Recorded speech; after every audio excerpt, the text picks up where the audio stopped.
I think it shows Iran is not serious about negotiating. If you believe, as I do, that Iran is never going to be chatted out of its nuclear weapons, then the only recourse is to dramatically ratchet up the economic and political pressure on Iran and keep open the option of regime change or even military force. And I think there is a cost to diplomacy. Time is used by countries like Iran to perfect their nuclear weapons program. We can't allow that to go on any further. And there's no particular reason why we ourselves have to directly talk to them. Some tough words for Iran. The president and Tony Blair talking about the rogue nation today.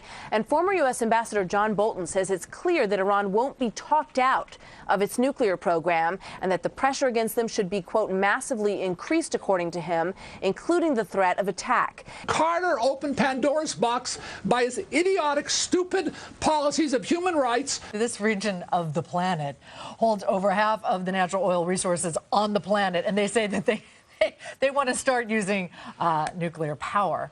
I think being of the view that Iran is years and years away plays into Iran's hands. And they've demonstrated they're pursuing and have been for 20 years a nuclear weapons capability. That strategic intent is what we should focus on, and to stop them before they get closer. I believe in talk too, but you know, the Europeans talked to the Iranians for more than 2 years about stopping their nuclear weapons development program, and it had zero effect. We're talking to them now, and one of the things we're talking to them about is stopping this training equipment of the people coming in and killing American soldiers. In my opinion, they have taken a belligerent act against us. They've gotten involved in the war in Iraq, and if they feel they can get away with that, they'll just keep doing it, not only in Iraq, but elsewhere throughout the Middle East and ultimately right here in the United States of America.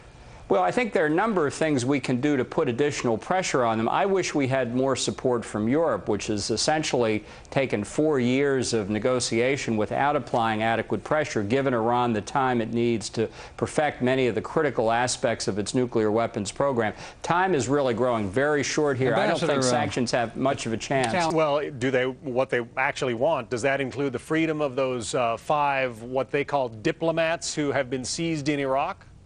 The so-called diplomats, exactly as you said, John. Diplomats in the Iran regime doesn't mean anything.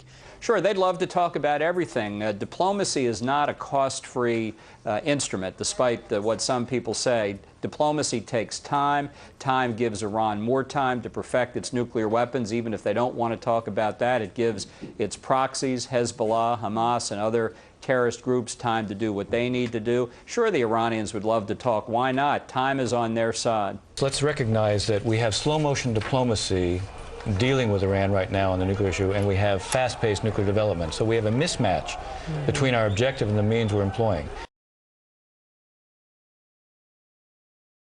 If it's clear that they're getting close to getting the weapon, would it be your policy to support preemption as a means of taking out or wiping out those facilities, considering they've, repeatedly threatened to wipe Israel off the map? Yes. Yes. It would be. Yes. I like the guy, David. I don't know him as well, like Jim said, as the other candidates, but I get a sense I think he'd nuke Iran's nuclear capabilities in a New York second. When I brought up the fact that Iran was going to increase the surge to try to get the Democrats in the midterm, we broke it on your show, and in fact, that's exactly what they did.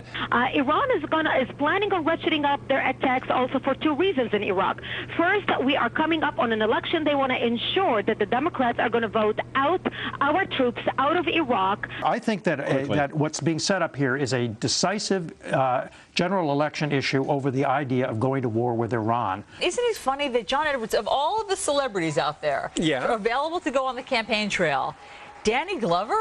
I mean, Danny, this is a weapon on the campaign trail. It's a lethal weapon on the campaign trail. Because, I mean, Hugo Chavez, even just this week, has been implicated in the JFK explosion plot. Remember that one of the suspects was arrested in Trinidad on his way to Caracas, where he was going to be getting a visa to go to Iran. Senator, you said we should be very, very concerned about this, but some of the leading presidential candidates, at least of the Democratic Party, have a funny way of showing that concern. They do not echo your alarm.